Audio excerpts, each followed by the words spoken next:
Thanks for your patience, guys. I know sometimes it gets hard when we're used to reading words and all that other stuff, and it takes a little bit to wind down after the day and get in that place where you can worship God, right? I love that song, though. Has everybody heard that song before? Yeah. Man, y'all know like the biblical context of like that comes from the book of Daniel? Yeah. There's another one in the fourth man in the fire, like in the furnace. One that looks like the Son of Man, right? It's like, man, it's like exciting, right? I think like, I'm a very visual person, so like when I think about, there's a light shown in the darkness and the darkness bows to him, right? Like I think of that stuff that I struggle with when I have bad days. I think about that ultimate thing where it's not about me. That's not where my strength comes from, right? That's not where our strength comes from. It's about the one that we're in a relationship with, right? I think about like, there's a line in there that talks about like, there's a joy in every battle. Why? Because that's where we're close to him, right? I don't know about y'all, but when things are going good, for me, it's like easy to be like, you know what? I'm just going to sip my coffee today instead of open. I got stuff to do, right? But when I'm fighting the fight, right? When I'm screwing up, when I feel far from God, when I'm hurting, when my relationships are strained, when there are things I'm up against that I can't see the reason for, that's the time when it's like, I'm forced to be in that spot of like, Lord, I know you have a purpose. And this is that time where the relationship and the faith grows, right? That's just me or a couple other people like that? Oh, yeah. Okay, good. Now we know. I don't like to count on you, buddy. I don't want to get all like down here, but I was thinking about what to talk about tonight, what to teach on. We're kind of going to do a couple of standalone messages before we get into like deciding what another series we might want to do is, okay? So I also want to encourage you, if there's something that you want to hear about, learn about, maybe a section of scripture, please bring your ideas down to me or Michael, any of us, right? We'd love to hear them and consider them and start to think about those things, all right? Again, as we're looking at some of this stuff, the main thing is you don't have to know and speak Christianese and know what like sometimes we just sit here and we kind of listen. And the focus should be, all right, how does this look in my life? If you can grab onto just one thing, okay? That's a hard thing to do sometimes, isn't it? All right, I'm going to do my best to try to do something like that tonight. That's what we're trying to gear towards, okay? I'm not saying dumbing it down, but I need to dumb it down for myself. Like, I only understand things in the context of, like, that sounds really complicated, but if you don't give me an idea of, like, I know that's good information, but how does that look in my life? Then I'm like, yeah, it sounded great. I'm going to go on and live my life, right? As I was thinking through some things on what to talk about tonight, I started thinking about just overcomers, right? About this community, this meeting that we've been growing, some of the off nights that we're kind of going out, and we're starting to do phone lists, we're starting to pray for other people. We're starting to get together and do things outside of here to develop community so we can begin to understand just how important that community is, all right? And yeah, a lot of us, you're going to hear me say this every week, and it's like, oh, blah, blah, blah, right? I mean, like, I know how it goes. I'm like, yeah, community, community, community. But man, I need community, okay? I started thinking about a lot of you guys, and just, in all honesty, not to be sappy or any of that jazz, but like, I love you guys. I have a genuine love for this group of people. I have a genuine love for you guys, and it is an honor and a pleasure for me to just be able to do this with you guys, to do life with you guys. Like, I don't sit up here and say anything to make myself look good. I sit up here and say things that I mean. when I say call me, when I say come to my house, when I say whatever that is, I mean that stuff because I need you in my life. We need each other, right? That's where that strength comes from. God speaks to us through other people in our life when we're dealing with hard stuff. Okay? And so, for those of you that don't know me, okay, I don't get paid to do this. I'm not employed by the church. I volunteer to do this. Because I know that there's an answer. Whether it's sobriety, sin, struggle, hardship. Like, I know there's an answer, and I can't wait to just go through it. And like, I want to walk alongside you. Like, there's no greater joy than that, right? To be next to somebody when they're struggling, to see them come through it and have victory. To be with your brother and sister and make a friend in a time of their worst part of their life. And then to watch what God does. Like, that's amazing. You know? And I struggle with stuff. I fail at things all the time. Alright? So tonight, I want to talk about something a little bit more difficult.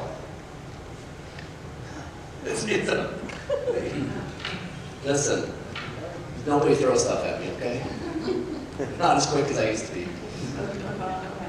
The topic I'd like to talk about tonight is, are you growing? Okay? Are you growing? Yeah, it's debatable, right? There's times in my life like I'm growing backwards. You know, like I'm diminishing, right? Yeah, still growing. I can make an excuse. I'm still heading one direction. You ain't the right one, right? The reason I want to talk about this is I have to ask myself, like, if I don't ask myself this question, Adam, are you growing? I begin to get a little bit more hard-hearted. I'm not intentional about things. All right? I start to lack the vision to see things in my life. It's like instead of seeing a warning flag like way out there, I see it right here. And it's like, oh God, here we go, right? And I'm thinking about this, and I'm thinking about like the times in my life where I start to experience a greater depth of freedom in my life is when I ask the hard questions. Even more so when I allow others in my life to ask me the hard questions. You know, the kind that just kind of normally take you off? Those kind of questions. In my mind, that's real love. Okay? So I'm going to go to a couple verses here. 1 Peter chapter 1, verses 13 and 15. It says, therefore, with your minds ready for action. Okay, therefore, in the Bible, when we see the word therefore, what do? What's it there for? What's it there for? Right? So we look backwards, all right? In this context, it's talking about like the angels that brought you this gospel that saves, and it's good stuff, and even the angels look into knowing these kinds of things. So, therefore, with your minds ready for action, be sober-minded.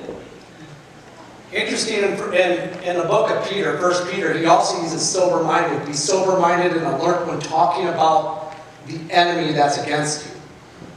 Right? Don't miss this. Be sober-minded. Be focused. Be intentional. You do have an enemy. Right?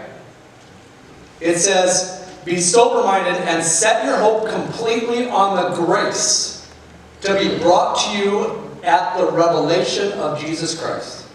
As obedient children. Oh, there's the old word. Obedient children. Like, what do you think of? How do you feel when somebody says obedient? Okay, you feel like that, right? Like, I'm gonna show you obedient, right? Like, my flesh, my first reaction when somebody says obedience is like, oh, joy kill. Like, I'm gonna throw punch you, right? Like, but it says, like, be obedient children. And then it says, do not be conformed to the desires of your former ignorance. Ooh, ouch, right? So in other words, he's saying that I want you to obey this because it's not bad for you. It's good. It's unknown, right? I don't want you to keep being ignorant, right? How many of us in our life just keep, okay, how many of you are like me, where we keep banging our head on the same wall a whole bunch of times? Like, I am hard-headed, and it takes me a long time and a lot of pain to learn a lesson that changes me, right? It says, do not be conformed to the desires of your former ignorance, but as the one who called you is holy, you are also to be holy in all your conduct. What does holy mean? Holy just means set apart, different from. Don't be like the world and your old self and let the things that guided your decisions guide your decisions now. Instead, now that you know, because you're not ignorant anymore, you have a knowledge and a wisdom and a grace of the Lord Jesus Christ, what I want you to do is to set yourself apart from that. It's not saying set yourself apart from that and know everything, how to do everything, and be perfect. No. It's saying don't do those things, and let's start to try these things. Set yourself apart from that. Trust me. That's what he's saying. In other words, grow in a relationship with me. Because we want to do things our way. I want to do things my way. I want to do something tangible that I know works, that I can look and see and feel and know what the outcome is. It's not how God works. It's not how God grows us. At least that's not how he grows me. Okay? So the thing that came to mind when I was thinking about this is all of us, in one way or another in our life, we say one thing and we do another. Okay? And if you don't do this, then it's just me, okay? And that's fine, I'm going to talk about me then. There are times in my life that I say one thing, like, you shouldn't do this. And then I do another. And I do that same thing. Right? Like, we're really good at spotting what isn't good for somebody else, right? I mean, I'm great at picking out other people's wrongdoings. But when somebody brings my wrongdoings to me, I'm like, oh, who are you to tell me? Right? Anybody else been in that boat? Okay. Good. I'm like, dang, tough crowd tonight. Alright, so a couple examples of this, alright?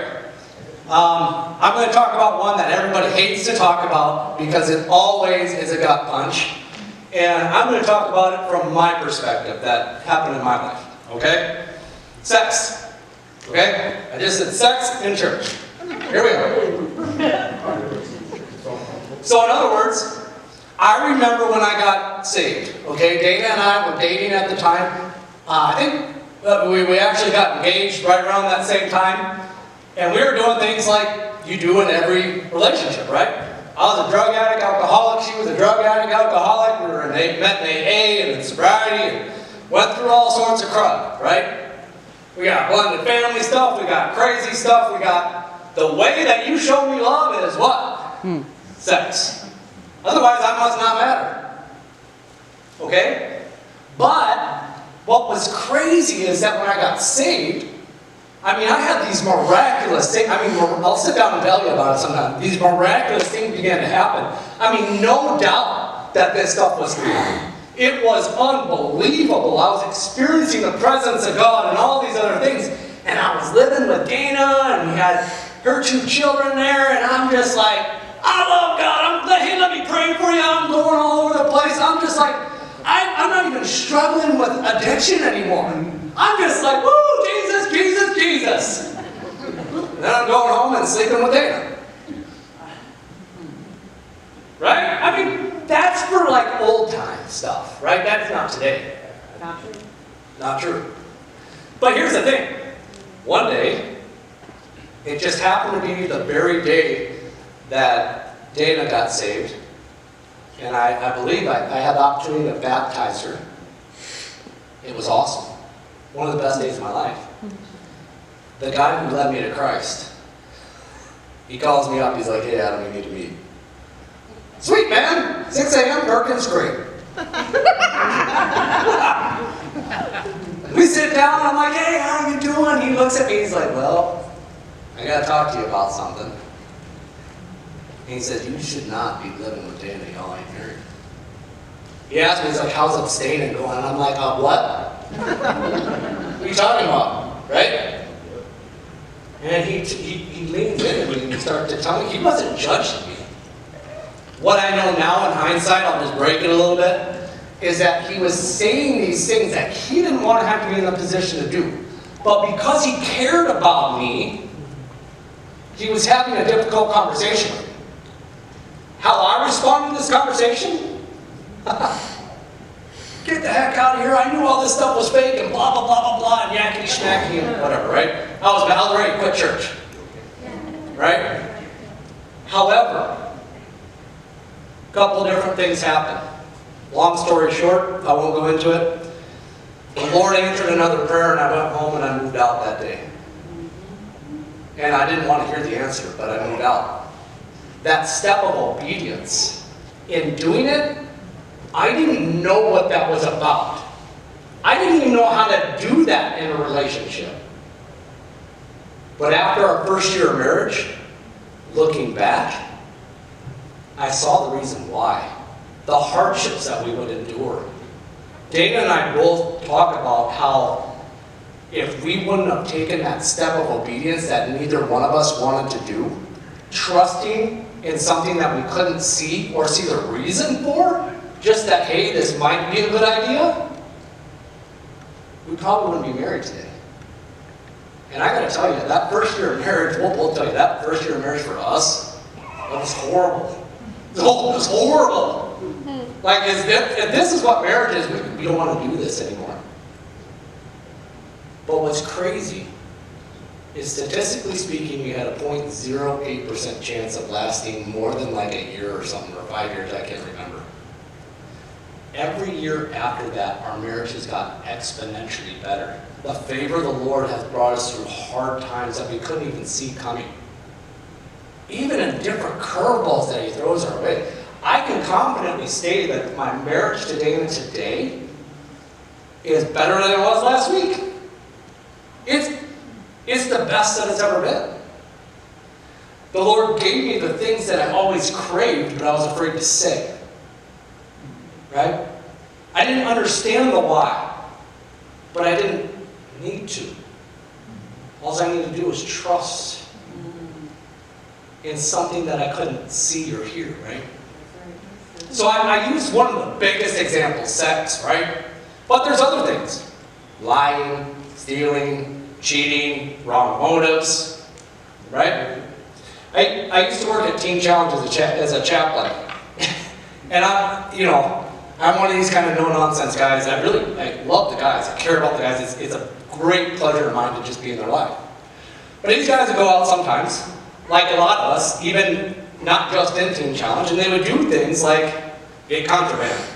I'm like, what are you doing? Right? Like, and I'd always hear this phrase, snitches get stitches. Y'all heard that phrase, right? It's like this code of honor thing, right? And I'm like, do you know who uses that phrase? The only people that use that phrase are people that are breaking the law. The very thing that you're in here trying to get away from. You're trying to change your life, and you're like, stitches get stitches. Shut up! And go to jail, I don't care. Right? Like, I love you, quit being in it. And why I'm saying that, right, is oftentimes we need those people in our life that care enough about us to say, you idiot, pull your head out, I love you. Not just that and walk away. No, that's not love. But that, and then like, come on, I'll walk alongside you. I ain't doing the work, but I'll walk alongside you in this. Right? We got to look at these things. In James 1:14 and 16, right? It says, but each person is tempted when he is drawn away and enticed by his own evil desire. Then after the desire is conceived, it gives birth to sin. And when sin is fully grown, it gives birth to death. Do not be deceived, my dear brothers and sisters. Okay? So it's like this thing, like a lot of times we think because we have bad thoughts, like we're a bad person. No, that's desire. It talks about, in the last verse, it talked about what our desires do, right? Do not be conformed to the desire of your former ignorance. Yeah. So it doesn't mean that you're not going to struggle with it. But recognize it. Listen to those that are around you. Look at God's Word. Trust in His Word. And at the end of the day, take a step of faith and just try not to do those things. As it gives birth, it leads to death. So if I don't care about you, then I sure as heck ain't going to say, don't do that. Because I just rather see you be destroyed. That's what that says. It leads to death. I don't want death to come upon anybody. Right. Spiritual death, mental death, emotional death. Right. Like this group here, this is a community, a group that's growing. We're changing our lives, walking away from that old stuff. And when we fail, because we all will fail, we have people that will come alongside you and be like, hey, I love you. Pull your head out. Right? I know I'm running a little bit long, so I'm going to cut it somewhat short.